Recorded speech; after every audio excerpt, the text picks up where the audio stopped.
खट्टा खाने वाली चुड़ैल। रात को अचानक राधिका मौसी को किचन से कुछ गिरने की आवाज आई। उन्होंने बाहर निकल के देखा तो किचन में उन्हें कोई सफेद साड़ी में दिखा।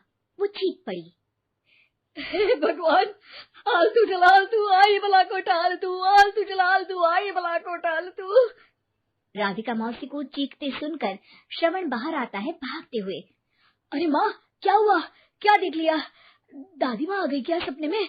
अरे बेटा, रसोड़े में देख तो कौन है? श्रवण रसोड़े में झांक कर देखता है और उसे कोई नहीं दिखता अंदर। अब रसोड़े में तो कोई नहीं है माँ। कोई सफेद साड़ी में नहीं है क्या? नहीं माँ, कोई भी नहीं है। चिल्लम चिल्ली की आवाज सुनकर काजल भी वहाँ आ जाती है। अब क्या हो गया माँ जी? अरे बेटा, रसोड़े में एक चुड़ैल थी सफेद साड़ी में। अरे क्या कर रही थी वो अंदर? अरे बताया नहीं, कल आएगी ना तो पूछ लूंगी। चुड़ैल जी, आपका क्या प्लान है?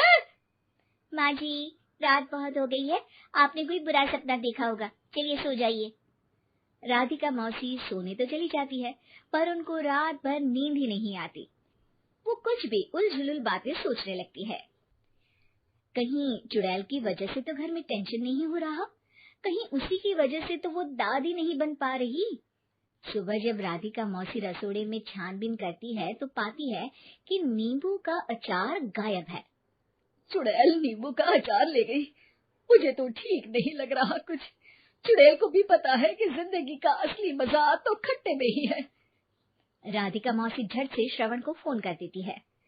बेटा, मुझे समस्या समझ में आ गई है, हमें एक तांत्रिक की जरूरत है। अरे क्या बोल रही हो माँ, तांत्रिक की क्या जरूरत है? आप पूजा पाठ तो कर ही रही हो ना।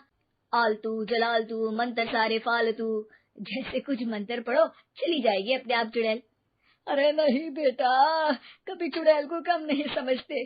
अरे तुझे पता भी नहीं चलेगा कि कभी वो छल करके काजल की जगह घर की बहू खुद बन जाएगी। क्या माँ, कुछ भी बोल रही हो? कहाँ काजल और कहाँ चुड़ैल? वैसे एक बात बताओ, काजल को अगर गाने के लिए बोल देना तो चुड़ैल काजल की आवाज सुनकर घर तो क्या धरती लोग छोड़कर चली जाएगी।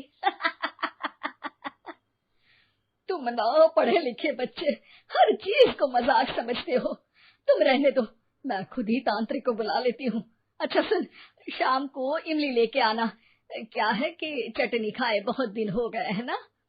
नहीं माँ, इमली तांत्रिक से ही मंगवा लो ना, आटा वगैरह भी उसी से पिसवा लेना। देखो मुझे काम करना है। श्रवण रात को कई तरह की सब्जियों के साथ माँ के कहने पे चटनी के लिए इमली भी ले आया था, लेकिन राधिका मौसी के दिमाग में अलग ही फिल्म चल रही थी। उन्हें अब सिर्फ शक ही नहीं यकीन होने लगा था कि शायद चुड़ैल ने श्रवण पर अपना जाल बिछा दिया था, जिस वजह से श्रवण उनकी बात ही नहीं मान रहा था। पर कोई नहीं, आने वाली रात में राधिका मौसी खुद तैयार हो गई चुड़ैल को पकड़ने के लिए। रुद्राक्ष की माला, तुलसी का पत्ता, हनुमान चालीसा सब हाथ के पास ही था, बस चुड़ैल का इंतजार था। और जैसा राधिका मौसी ने सोचा था वैसा ही हुआ। वो चुड़ैल उस रात भी आई, पर वो राधिका मौसी से तेज निकली और राधिका मौसी के उससे पकड़ने के पहले ही वो भाग खड़ी हुई। जरूर बहू पे साया है उस चुड़ैल का, तभी तो श्रवण के कमरे में गई है। और अगली सुबह राधिका मौसी पिछली रात हुए हमले में किन चीजों का नुकसान हुआ उसका हिसाब लगा रही थी। उनके खेमे से एक आम के अचार की शीशी भी गायब हो चुकी थी और वो इमली भी जो कल श्रवण लेकर आया था। राधिका मौसी इस बारे में सोच ही रही थी कि श्रवण जल्दी से रसोड़े में आकर दवाइयों की पोटली ढूंढने लगता है। अरे बेटा, क्या हो गया? अब माँ, वो काजल की तबीयत खराब है, बहुत घबराहट हो रही है उसे। हे भगवान, मैंने पहले ही कहा था कि तांत्रिक को बुला लेते हैं, पर नहीं, अब देखो उस चुड़ैल ने काजल को अपने वश में करना शुरू भी कर दिया है। हालांकि श्रवण भूतों में विश्वास नहीं करता था, पर अब वो भी डर जाता है और राजी हो जाता है एक तांत्रिक को बुलाने के लिए। कुछ ही घंटों में तांत्रिक आ जाते हैं और राधिका मौसी तांत्रिक जी को सब बता देती है। घोर संकट, घनघोर संकट, चुड़ैल को मारू जोर चाकट, ओम भट स्वाहा खटखा के आहा। अरे ये क्या मंत्र है? मेरे खुद के ओरिजिनल मंत्र है, कल रात को ही लिखे हैं, अच्छे लगे तो दाद चाहूंगा। एक और मंत्र सुनो, अर्ज किया है। आब्राकडाब्रा, दिल्ली, बम्बई, आगरा, चंदा मामा सोवरले, सुरन मामू जारा। ये मंत्र है? अरे कोई 40 वालीसा पढ़ो ना। वक्त कम है, 40 नहीं पड़ेंगे, 20-25 में काम चलाना पड़ेगा। अलग निरंजन, जाके लंदन, मुफ्त का मंजान, घिस मेरे नंदन। अरे जल्दी करो तांत्रिक जी, जल्दी करो। तांत्रिक अपने उल झलूल मंत्र पढ़ने लगता है। श्रवण को तांत्रिक पे शक होता है। वो अपने एक डॉक्टर दोस्त को कॉल कर देता है ताकि कोई अनहोनी हो तो इमरजेंसी में चीजें मैनेज हो जाए। तांत्रिक धुनी रमाता है, जिसकी वजह से कमरे में काफी धुआं हो जाता है और जिसकी वजह से बहू की घबराहट बढ़ जाती है। अब भागेगी चुड़ैल। हाँ। बहू खांसते हुए धुएं से बचने के लिए बाहर चली जाती है। अरे भाग रही है, भाग रही है। पीछे पीछे श्रवण भी जाता है।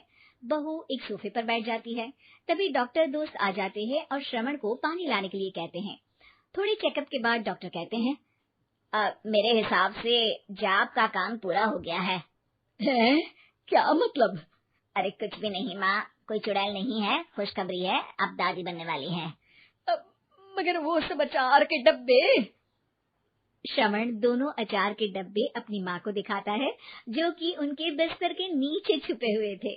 आपने सही बोला था माँ, वो चुड़ैल काजल ही थी जो खट्टा खा रही थी। हमें कल ही पता चला, पर हमने आपको ये तांत्रिक वाला काम करने दिया ताकि आपको भरोसा हो जाए कि भूत वगैरह कुछ होता ही नहीं। अच्छा अच्छा, ये तो बड़ी खुशी की बात है। पर बेटा मुझे एक झाड़ू तो ला दे। क्यों माँ? ये तांत्रिक का भूत उतारती हूँ मैं। अब तांत्रिक राधा मौसी के डर से घर से भाग निकलता है और राधा मौसी उसके पीछे भागती है। अरे संकट ये घनघोर है,